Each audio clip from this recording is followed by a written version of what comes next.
আসলে পুজোর জন্য ভিডিওটা এডিট করার সময় সেভাবে পাচ্ছিলাম না, তাই আপলোড করতেও 2 দিন লেট হয়ে গেল। গজা বা খাজার রেসিপিটা তোমাদের সাথে শেয়ার করব বলেছিলাম, তবে 2 রকম ডিজাইনের গজা বানিয়ে দেখাবো।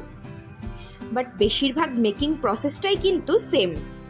চলো তাহলে শুরু করা যাক। সবার প্রথমে গজা বানানোর জন্য ময়দার ডোটা ভালোভাবে মেখে রেডি করতে হবে। একটা পাত্রে ঢেলে নিচ্ছি 1 কেজি ময়দা, আর ময়দার মধ্যেই 2 চামচ লবণ দিলাম, আর 1 চামচের 4 ভাগের 1 ভাগ মতো খাবার সোডাও অ্যাড করলাম। এবারে ভালোভাবে এই উপকরণগুলো মিশিয়ে নিয়ে অল্প অল্প করে জল দিয়ে মেখে ডোটা রেডি করতে হবে। এই পর্যায়ে কিন্তু আমি কোনো রকম ময়াম দিচ্ছি না, নর্মালি এইভাবেই শুধু জল দিয়ে ময়দাটা মেখে নেব। এতটা ময়দা একটা জায়গায় মাখতে অসুবিধা হবে বলে কিছুটা ময়দা অন্য একটা পাত্রে তুলে নিচ্ছি। অর্ধেক অর্ধেক করে মেখে নেব ময়দাটা।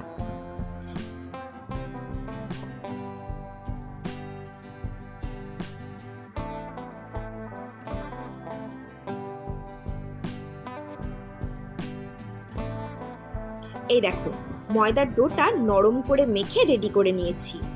এটা কিন্তু একটু রেস্টে রাখবো, আর ততক্ষণে চিনির সিরাপটা বানিয়ে নেব। কড়াইয়ের মধ্যে 2 বাটি চিনি দিয়ে তার মধ্যে 1.5 বাটি মতো জল দিয়ে দিলাম। সেরাটা কিন্তু একটু ঘনই হবে, তাই জলের পরিমাণটা একটু কম ব্যবহার করলাম। আর 2টো এলাচও ফাটিয়ে দিলাম। ফ্লেভারটা এতে খুব ভালোই আসে। চিনির সেরাটা ভালোভাবে ফুটিয়ে রেডি করে নিলাম।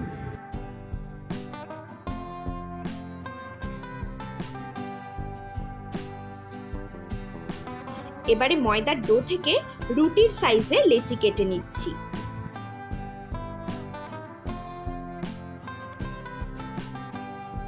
সমস্ত লেচিগুলো কেটে নেওয়ার পর একটা করে লেচি নিয়ে ঠিক যেমন আমরা রুটি বানাই তেমন করেই ময়দা দিয়ে বেলে নেব।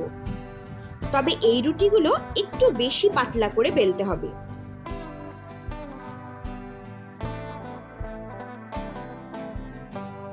ভিডিওতে ভালো বুঝতে পারছো কিনা জানি না, তবুও ভালো করে দেখলেই বুঝতে পারবে যে খুবই পাতলা করে কিন্তু রুটিগুলো বেলা হয়েছে। প্রথমে 4-5টা রুটি বেলে নেওয়ার পর লেয়ারিং শুরু করব। আর এর জন্য তেল আর কর্নফ্লাওয়ারের একটা মিশ্রণ বানিয়ে নিতে হবে। তবে এই মিশ্রণটা কিন্তু খুব বেশি পাতলা বা খুব বেশি ঘন হবে না, মিডিয়াম ঘনত্বের হবে। সমস্ত রুটিগুলোই একবারে বেলে নিয়েছি। এবারে একটা করে রুটি নিয়ে তার উপর সামান্য এই মিশ্রণ দিয়ে হাতের সাহায্যে ছড়িয়ে নিতে হবে। মানে কর্নফ্লাওয়ার আর তেলের যে মিশ্রণটা বানিয়েছিলাম সেটাই।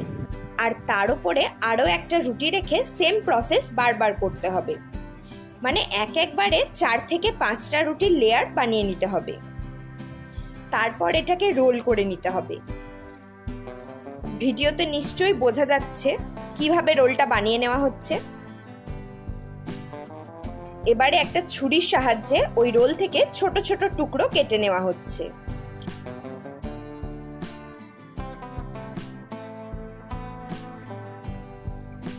এবারে এই ছোট টুকরোগুলোকে বেলে নেব, মানে হালকা হাতে বেলে শেপটা একটু বড় করে নেব।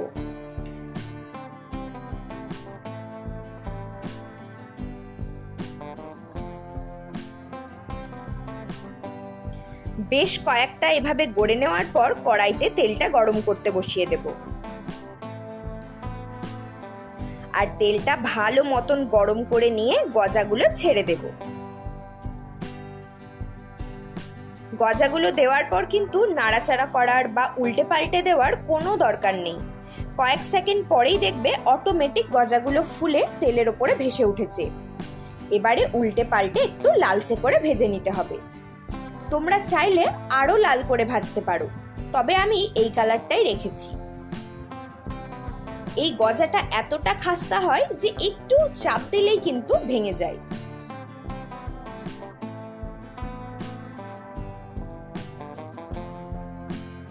দেখতেই পাচ্ছ তাহলে গজার লেয়ারিং গুলো কি সুন্দর বোঝা যাচ্ছে।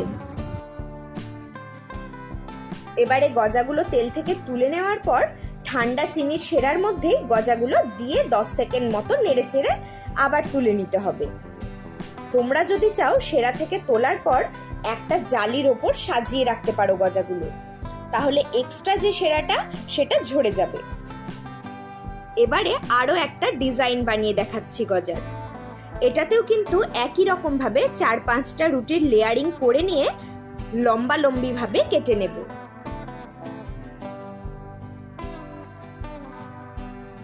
আর একটু সরু সরু করে কেটে নিতে হবে। তারপর এক একটা লম্বা লম্বা টুকরোকে এক সাইড থেকে রোল করতে শুরু করব, আর রোল করে নিয়ে চ্যাপটা চ্যাপটা করে নেব।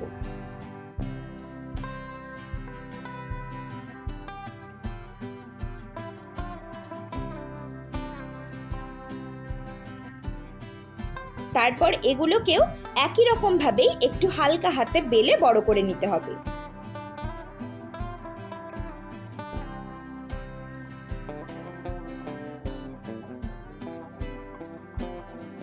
আর আবারও একই রকম ভাবেই গজাগুলোকে ভেজে নিতে হবে। আমি কিন্তু আবারও বলছি, ময়দাটা মাখার সময় কিন্তু আমি কোনো রকম ময়াম বা তেল ব্যবহার করিনি। লেয়ারিং এর সময়তে যেটুকু তেল ব্যবহার হয়েছে সমস্ত গজাগুলো কিন্তু ভেজে নিয়েছি। আর একইভাবে এগুলোকেও চিনি সেরার মধ্যে ডুবিয়ে তুলে নেব।